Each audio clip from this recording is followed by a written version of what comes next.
Picture this. It's May 27th, 1905. In the narrow strait between Korea and Japan, two massive fleets of steel battleships are about to collide.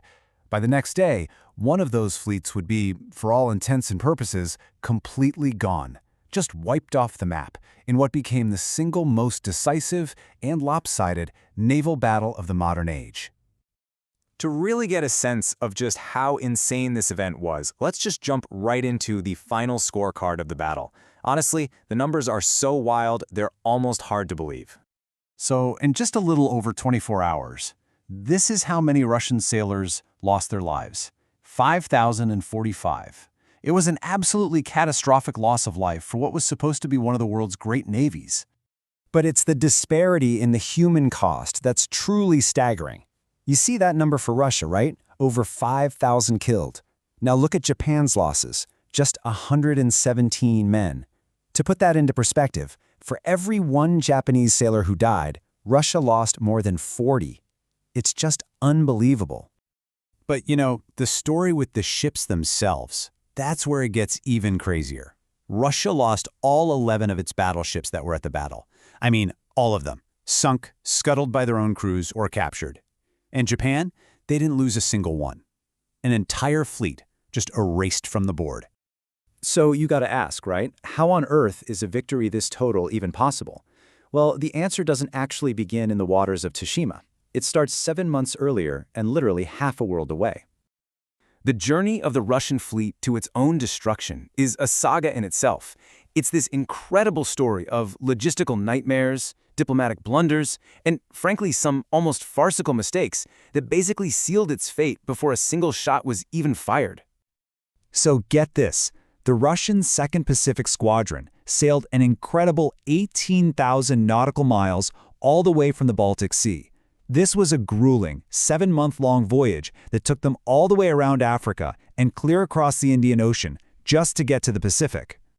And, well, their inexperience showed almost immediately. In the North Sea, of all places, the incredibly jumpy Russian sailors opened fire on British fishing boats, somehow mistaking them for Japanese torpedo boats.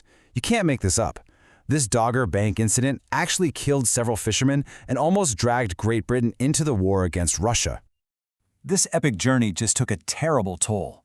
The ship's hulls got covered in barnacles and seaweed, which absolutely slashed their top speed.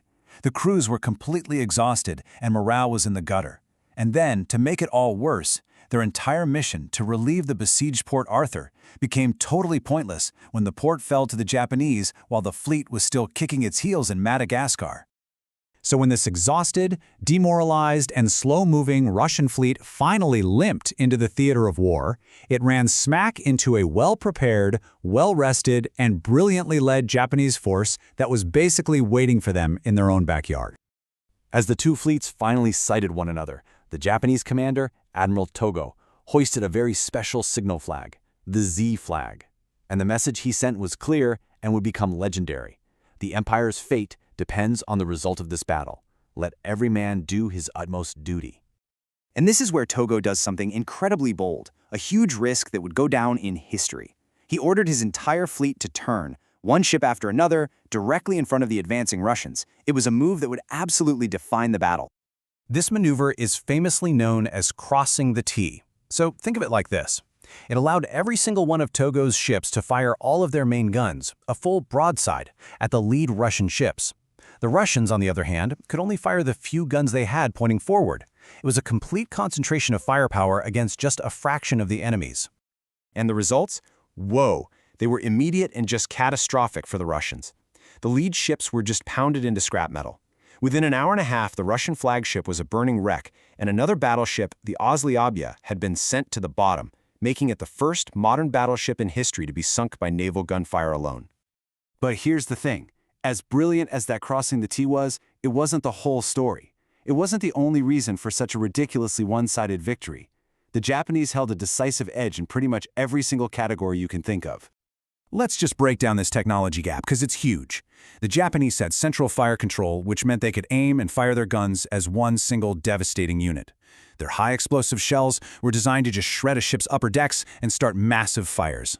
Meanwhile, the Russian armor-piercing shells, a lot of them just failed to even detonate. You add in better rangefinders and radios, and it meant the Japanese could see farther, talk better, and hit way harder. And on top of all that tech, Japan's other advantages were just enormous. Their crews were battle-hardened veterans from earlier fights in the war. They were getting vital intel on Russian movements from their allies, the British. And, maybe most importantly, their ships were clean, fast, and operating at peak condition, while the Russian fleet was just worn out, slow, and totally exhausted. Okay, so the battle itself was over in a day, but its impact, its shockwaves, they were just getting started. This one engagement sent ripples across the entire globe, changing the balance of power and the future of naval warfare forever. The biggest thing, right off the bat, was political. This was the first time a major European power had been so decisively beaten by an Asian nation in a modern war. It completely shattered the myth of Western military invincibility and announced Japan's dramatic arrival on the world stage. I mean, literally overnight, the Imperial Japanese Navy became the third largest in the world. This one victory propelled Japan into the top tier of global naval powers, putting them right up there with Great Britain and the United States. It fundamentally redrew the strategic map of the world. For every navy in the world, the military lesson of Tsushima was crystal clear. Long range, heavy guns, and high speed are what win battles.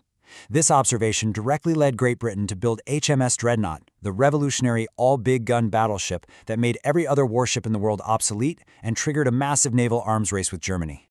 And that's really the long shadow of Tsushima, isn't it? The collapse of Russian naval power removed a major check on Germany's ambitions in Europe, Japan's sudden rise created a brand new power dynamic in the Pacific, and that naval arms race between Britain and Germany, fueled by the lessons learned right here, created the very tensions that would explode into World War I just a decade later. It's just a stark reminder of how a single day at sea can truly change the course of history.